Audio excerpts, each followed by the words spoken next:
नमस्ते सबैजनालाई म राजीव ख्याजु र आज हामीहरु प्यारेन्ट लेयर्स के हो र हामीले आफ्टर इफेक्ट्स मा यो प्यारेन्ट लेयर को युज गरेर चाहिँ के गर्न मिल्छ यसको बारेमा थाहा पाउने छौं सो बिना कुनै टाइम वेस्ट गरी भिडियो सुरु गरौँ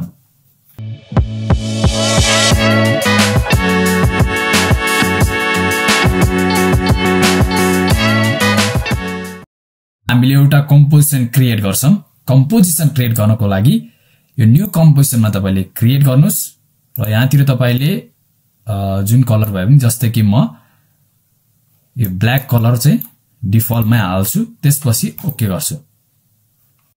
र एउटा कम्पोजिसन चाहिँ क्रिएट भएको छ अब चाहिँ यो तलतिर लेयरमा गएर न्यूमा जान्छौं र यहाँतिर चाहिँ म एउटा कलर लिन्छु जस्तै कि म रेड लिए यो चाहिँ म कतिमा लिन्छु भन्दाखेरि 200 र हाइटमा पनि म 200 नै लिन्छु त्यसपछि म ओके गर्ने बित्तिकै एउटा सोलिड लेयर बनेको छ एउटा लेयर बनाउँछौं पछि हामीहरु हल्का पिंकिश यो कलर लिन्छौं त्यसपछि हामीले 100 र 100 यहाँतिर दुईटा लेयर चाहिँ बनेको छ सुरुमा यो माथिको लेयर र तल चाहिँ यो सानो लेयरमा चाहिँ यसरी राखेको छ हामीले बुझ्नुपर्ने कुरा चाहिँ यहाँबाट आउँछ सो तिर चाहिँ हामीले एउटा एकदमै इम्पोर्टेन्ट कन्सेप्ट चाहिँ बुझ्नुपर्ने हुन्छ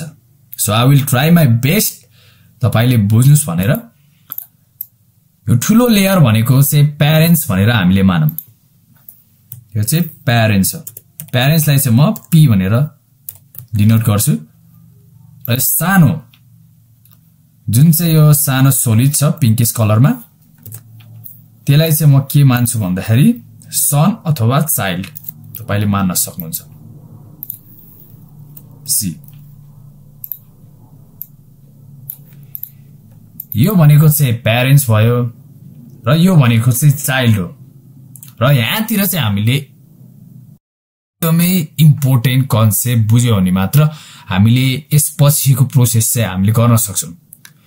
सो चाइल्डले चाहिँ जहिले पनि प्यारेन्ट्सले जस्तो गर्यो त्यस्तै बिहेभियर देखाउँछ तर प्यारेन्ट्सले चाहिँ चाइल्डको कहिले पनि कपी गर्दैन मतलब बिहेभियर कहिले पनि इम्प्लिमेन्ट गर्दैन एक्जाम्पलको लागि यो चाइल्डले चाहिँ अब खेलौना खेलिरहेछ भने प्यारेन्ट्सले खेलौना खेल्छ त मतलब प्यारेन्ट्स भनेको चाहिँ एउटा म्याच्योर हो र चाइल्ड भनेको चाहिँ अहिलेसम्म डेभलप हुँदै गइरहेको मतलब चाइल्डले चाहिँ प्यारेन्ट्सको चाहिँ कपी गर्छ तर प्यारेन्ट्सले चाहिँ चाइल्डको कपी गर्दैन अब यो कन्सेप्ट चाहिँ हामीहरु यहाँतिर चाहिँ युज गर्नेवाला छौं सुरुमा चाहिँ म हटाइदिन्छु र यो कन्सेप्टलाई चाहिँ हामीहरु युज गर्छौं यो कन्सेप्टलाई युज गर्नको लागि तपाईले ध्यान दिनुपर्ने कुरा के हो भन्दाखेरि प्यारेन्ट एन्ड लिंक भनेर आएको हुन्छ सो प्यारेन्ट एन्ड लिंक भनेर चाहिँ यहाँतिर तपाईले देख्न सक्नुहुन्छ प्यारेन्ट एन्ड लिंक तपाईकोमा यो आएन भने चाहिँ तपाईले के गर्न सक्नुहुन्छ भन्दाखेरि यो कोलममा गएर तपाईले यहाँतिर कोलम्समा जानुस् र त्यसपछि तपाईले यो प्यारेन्ट एन्ड लिंक्समा चाहिँ तपाईले क्लिक गर्नुस् त्यसपछि एउटा यस्तै लेयर आउँछ एउटा कुरा कि यो सानो भनेको चाहिँ चाइल्ड हो मतलब सानो भनेसी यसको प्यारेन्ट्स एक्जाम्पलको लागि यसको प्यारेन्ट्सलाई चाहिँ म रेड सोलिड 1 मतलब यो नाम चाहिँ रेड सोलिड 1 हो सो हामीले चाहिँ यसलाई चाहिँ प्यारेन्ट्स मान्यौं प्यारेन्ट्स मान्ने बेला चाहिँ हामीले जहिले पनि यसमा चुज गर्नुपर्छ मतलब यो पिंकको प्यारेन्ट्स चाहिँ यो हो है भन्ने कुरा हो एक्जाम्पलको लागि म के गर्छु भन्दाखेरि यसको नाम नै चेन्ज गर्दिन्छु त्यसपछि तपाईलाई सजिलो हुन्छ प्यारेन्ट्स चाहिँ रेडमा छ र तलतिर यो सन जुन चाहिँ पिंकमा छ सनलाई चाहिँ जहिले पनि हामीले प्यारेन्ट्स को हो भनेर हामीले चुनाउनु पर्छ। त्यसपछि चाहिँ के हुन्छ भन्दाखेरि अब प्यारेन्ट्सले जे बिहेभियर देखायो चाइल्डले पनि त्यही बिहेभियर देखाएको छ, मतलब सेम मोमेन्ट भएको छ। तपाईले देख्न सक्नुहुन्छ। भित्र जानुभयो भने तपाईले anchor point, position, scale, rotation, opacity देख्न सक्नुहुन्छ, जुन चाहिँ हामीले अगाडिको भिडियोमा नि हेरेका छौं। एक्जाम्पलको लागि मैले यो पोजिसन यसरी चेन्ज गर्छु भने पनि त्यसरी चेन्ज गर्छ। हामीले यहाँतिर रोटेसनमा यसरी की फ्रेम लगाउँछौं र केही सेकेन्ड पछि भनौं केही फ्रेम पछि हामीले त्यसमा चाहिँ रोटेसन चाहिँ 2 हाल्छौं। हाम्रो रोटेसन एकदमै फास्ट तरिकाले भएको छ।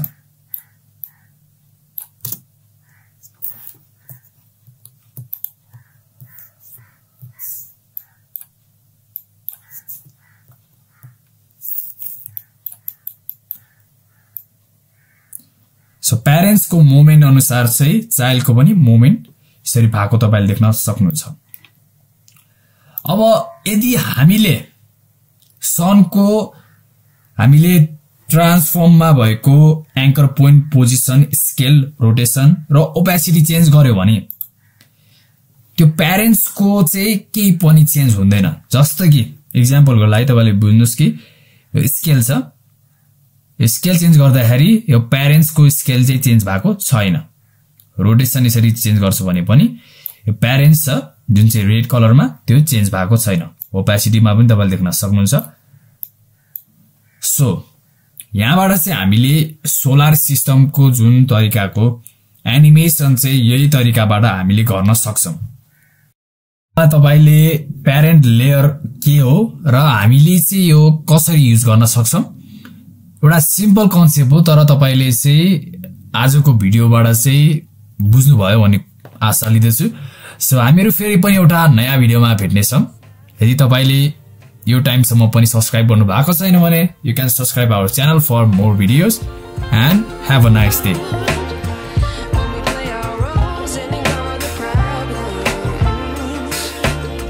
I wish I knew